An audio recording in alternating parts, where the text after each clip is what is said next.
Hi, everybody. It's a beautiful day here in California, but a somber one with the war going on. And I took a couple weeks off. I had some medical stuff to deal with, and then I came out with a cold last week, so I have a little bit of it here.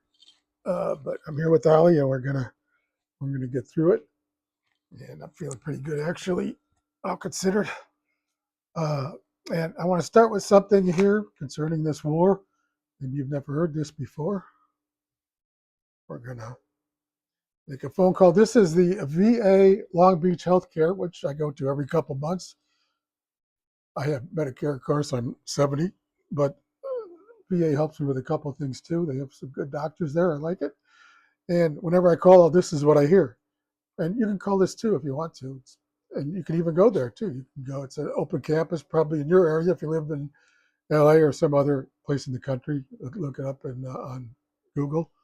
Okay, let's try 562 826 8000.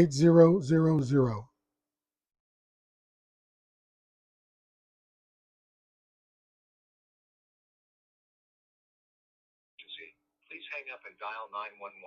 If you are having thoughts of suicide, press 7 now to be connected to the Veterans Crisis Line, or you may hang up and dial 988, then press 1. If you know your party's extension, you may dial it at any time. The PACT Act expands health care and benefits for veterans exposed to burn pits and other toxic substances. For further assistance regarding the PACT Act and exposure to burn pits and other poisonous substances, press 8. For reporting emergency care at a non-VA facility, please call 844. Hope that came. I'm using this old phone. I hope that came through okay. But the first part you might have noticed was they always ask you if you just call up for an appointment routine. They always ask you if you need the suicide hotline. It's because a lot of guys and women too who are in the military, they suffer PTSD or some other big problem from the war, and they're thinking of killing themselves. And it's happening at record numbers already. This is mainly from the Iraq and Afghanistan wars, but also just general military life can be really hard on people. Look at these guys over there now, and women too, in the USS Gerald R. Ford. They've been at sea now 9 months. Usually you're supposed to be 7 months max, and then you go home. There was a story in the Wall Street Journal about it. They're having problems with the toilets. Some of the women had a baby before they launched 7-8 months ago, or 9 months ago rather, and they haven't seen the baby since then. Their own little baby can hold it in their arms, a young mother.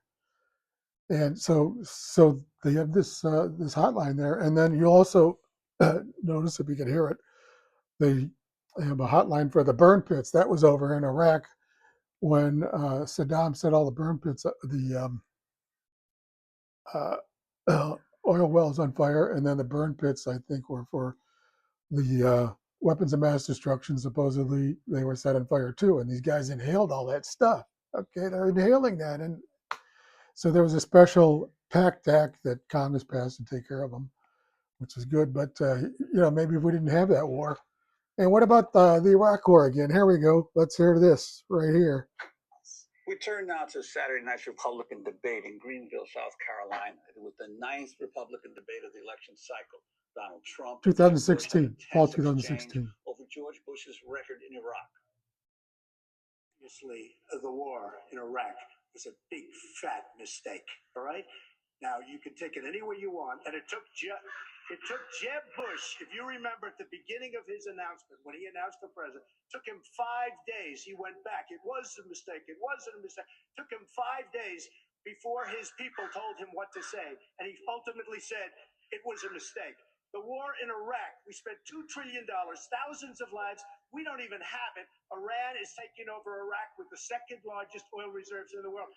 Obviously, it was a mistake. So George Bush made a mistake. We can make mistakes, but that one was a beauty. We should have never been in Iraq. We have destabilized the Middle East. I'm sick and tired of Barack Obama blaming my brother for all of the problems that he... I'm sorry, that was from the Republican debate in the spring of 2016. There's another one like that that I was looking at with Hillary when she debated Trump. Excuse me. but here we are. And Trump, that's why I voted for him in 2016, because he was against the Iraq War. And in his first term, he was fairly good. Bombed a couple places, not great, but all in all, much better than anybody else would have been. Much better than Joe Biden turned out to be with his disastrous Ukraine war. And and then Trump again and again promised no regime change wars. We've all heard it over and over and over and over and over. That's why I voted for him 6 times, 3 primaries, 3 generals, and now we have a regime change war in Iran. And who knows how it's going to be? How many veterans in a year from now are going to be calling that suicide hotline, saying they have suicidal thoughts because what they saw in the war, what they did in the war? How about that? And how is this war going to turn out? Nobody knows. I'm not predicting right now. Go to my Substack, johnseiler.substack.com, and check that out. johnseiler.substack.com. For the last 5 days, I've been writing about this every day, before it started and now that it started. We don't know how this is going to turn out. How does anybody know? Does George, sorry, I almost said George W. Bush, but what's his name?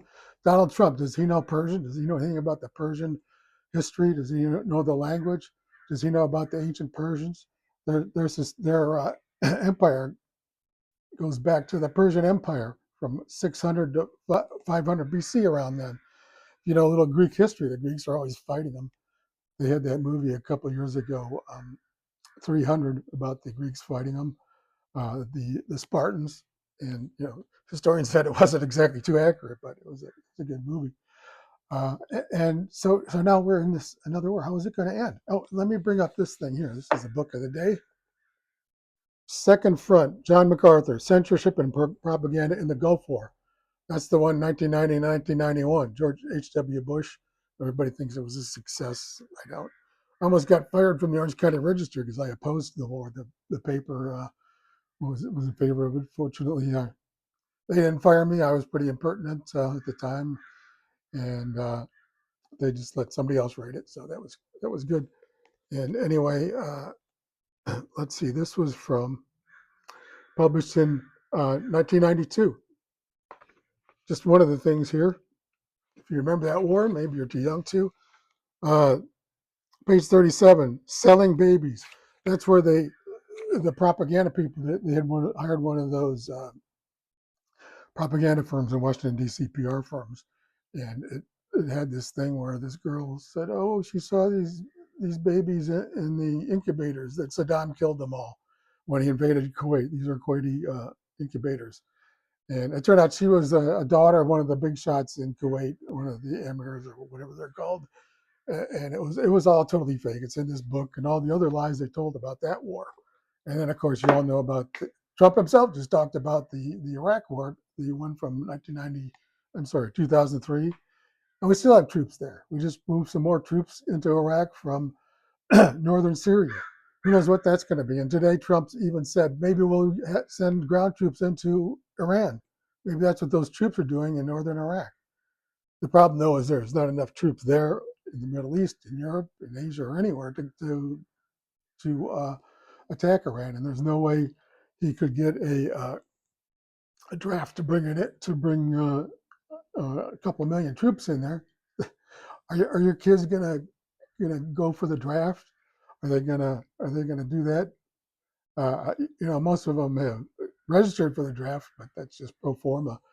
And there's this guy, Doug Bandow, Cato Institute. He's written about the whole draft thing over the years. And I asked him a few months ago about it, and he said about the draft registration, about getting rid of it. He says it doesn't matter because everything's computerized nowadays. We're all in all these databases. Everybody is. So they don't even need that, but they just waste the money, of course, because they always waste our money. And speaking of which, you noticed Trump there in that debate in spring 2016, 10 years ago, he mentioned the Iraq war cost $2 trillion, but it's gone up since then because the Brown University keeps a tally on that. You can check it because it's the cost of the actual war, then it's the cost of the VA, which we just talked about. That's it, and then also it's the interest on the money borrowed, because all the money for the Iraq war was borrowed, and we're still paying interest on it. The national debt now is $39 trillion. $39 trillion. That's going up $2 trillion every year. That's before the war. So if this war costs $1 trillion, then that's $3 trillion more that Trump's adding this year, in addition to $2 trillion last year. What about cutting the budget? What about Doge? Remember, Department of Government Efficiency, Elon Musk deal? It did cut about $200 billion, which is something, not zero, but it's not anywhere $2 trillion or now $3 trillion. How is he going to pay for all this stuff? Tax increases, more tariffs. The Supreme Court ruled his tariffs were illegal, unconstitutional. So now he says he's going to do it some other way. But how is he going to do that? What's going to go on with that? Let's go to a couple other things here. We already know. Excuse me. Let me just cough a little bit. We already know a reported 4 American service members have been killed over there. Young boys, maybe girls. Maybe they're all somebody's son, somebody's daughter, somebody's brother, somebody's sister, maybe somebody's wife or husband in this point in this war. I'm not going to go over. You can go to my Substack and see why I was all against this war. But they had a deal with the guy from Oman had arranged a deal for Iran to get rid of its nuclear materials. It was much better than the old the deal that Obama had. Trump could have held that up and said, "Hey, I have a better deal now. Obama's deal was no good. This one is the best ever. Everything I do is the best ever. I'm the greatest president in the history of the entire known universe and even the unknown universe." He could have done that, but no, he wants this war. How's it going to happen? And I pointed out in my Substack today about this Iraq war. I knew somebody, their son was killed over there 20 years ago, 2006. He was killed over there, and they had a funeral for him. I went to it at a church in Costa Mesa Crossing Church, and Dana Rohrabacher was their representative at the time. He started out for the war, but by then he was against the war. And he he talked about liberty and freedom and democracy and mystic chords of memory and all that stuff. But the kid was still dead. His brother his twin brother, and he joined the military right after the 9/11 attack. Patriotic young boys, and one of them was killed, and then the other wanted to come home to go to the funeral, but they wouldn't let him because he was in the war. I understand that. Okay, you're in the war, you're not gonna. I mean, my father was in World War II, U.S. Army captain over in Europe. He had friends that are killed there, and also in the Pacific. They didn't let him go home. You're not going to go home in the middle of the war. So I understand that, but this is the real cost of war. They kill people, they cause maiming, and so on. Does that mean all wars are bad? No. World War II was a good war, good to get rid of Hitler, good to defeat Hirohito. But these other wars, they're all terrible. Vietnam War, everybody acknowledges that was a disaster now. That's the one I grew up with.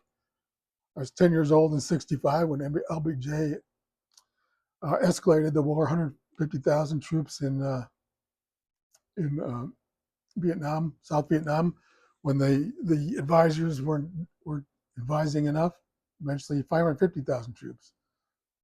At the end, it was 58,000 of our troops killed, 2 to 3 million Vietnamese killed, and for what? Vietnam today is sort of capitalist. They have markets like China does. They're run by the Communist Party, but we have good relations with them. Trump went over there and said, "Hey, you're doing great." Made a bunch of deals, whatever. That's what happens with all these wars. You eventually make friends with them, and it's just pointless.